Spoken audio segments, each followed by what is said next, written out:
Olá, alunos de terceiro ano. Vamos dar continuidade aos nossos estudos, então, tá?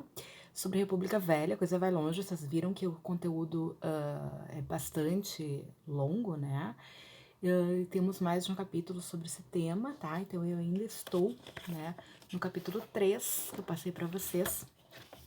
E a gente vai dar continuidade, então, tá?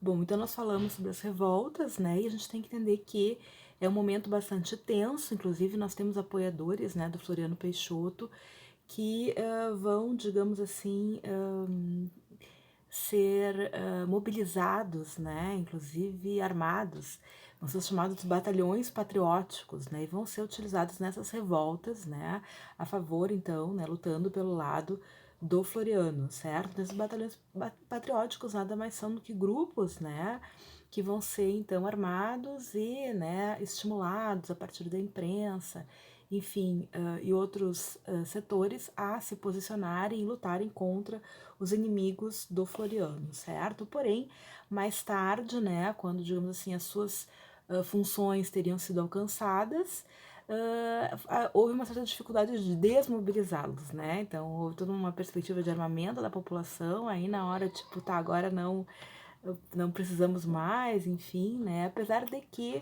os grupos florianistas, de um modo geral, né, achavam que, bom, daqui a pouco podem ser úteis, né? Podem voltar a ser úteis.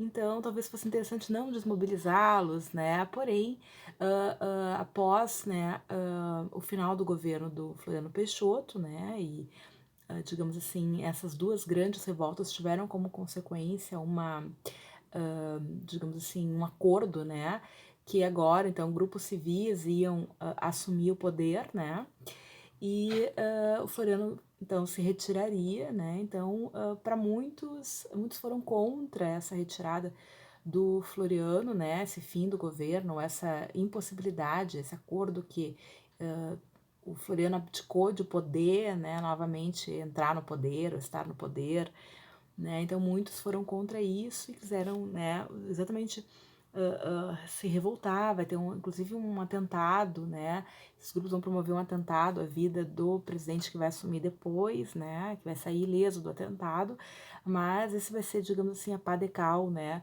desses grupos chamados batalhões patrióticos, né, enfim, a gente sabe que, né, algumas coisas parecem que são mais atuais do que a gente imaginava, bom, mas o fato é que esses batalhões, ou seja, esses grupos civis e grupos militares de baixa patente que estavam armados em prol do governo floriano acabam então, né, sendo desmobilizados no governo seguinte, que é o governo Prudente de Moraes, tá? Então nós vamos ter o acordo, né, que acaba levando ao poder então o primeiro presidente civil, né, do Brasil, que é então o Prudente de Moraes, que é um latifundiário, né, enfim, na verdade, se a gente for observar, geralmente são as elites, né, coincidentemente, que acabam estando nos espaços decisórios de maior poder, né, enfim, raramente houve digamos assim, uma interrupção dessa realidade. Bom,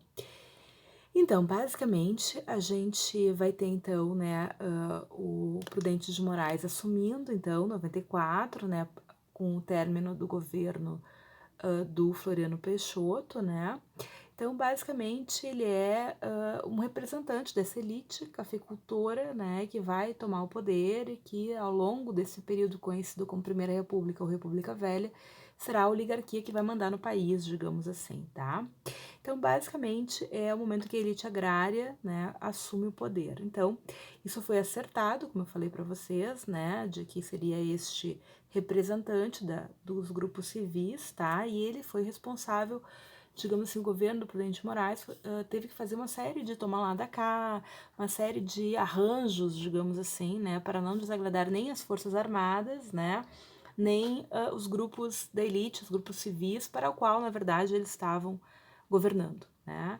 Então, uma série de situações também vinculadas aos conflitos, né, em alguns estados, como no caso federalistas, os castilistas aqui no sul, né? Então, houve toda uma situação de uma tentativa de apaziguamento, digamos assim, nesse contexto, certo?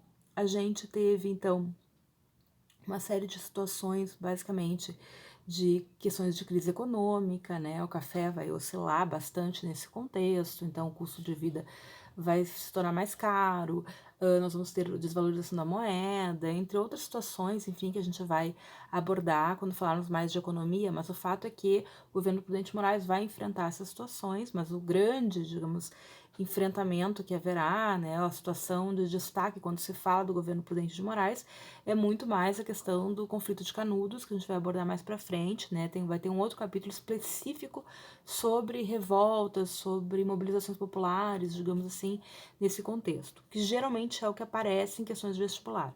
Quando se fala de República Velha, é muito mais frequente questões vinculadas às revoltas populares que aconteceram nesse período, e são várias, tá?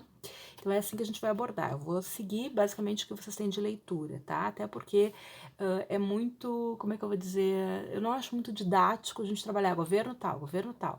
Mas claro que vocês têm que saber, digamos assim, qual foi o grande evento de tal governo, né? Pelo menos aqueles que mais ocorrem, tá?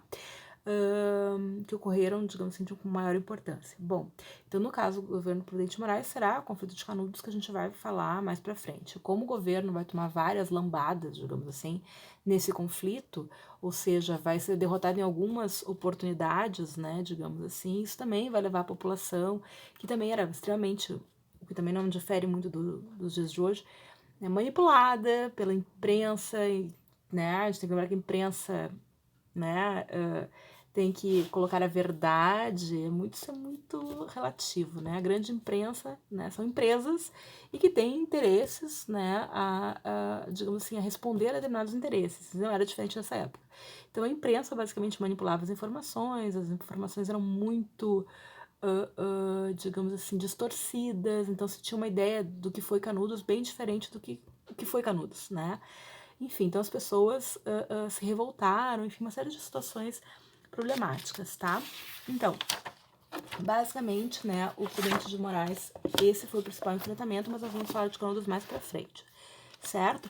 Então ele acabou, então, viabilizando a continuidade, digamos assim, dos interesses desses grupos que estavam no poder com a eleição, então, do Campos Salles, né, e que vai, então, de fato, estruturar de uma forma mais consolidada a República Oligárquica que nós vamos vivenciar nesse período, tá?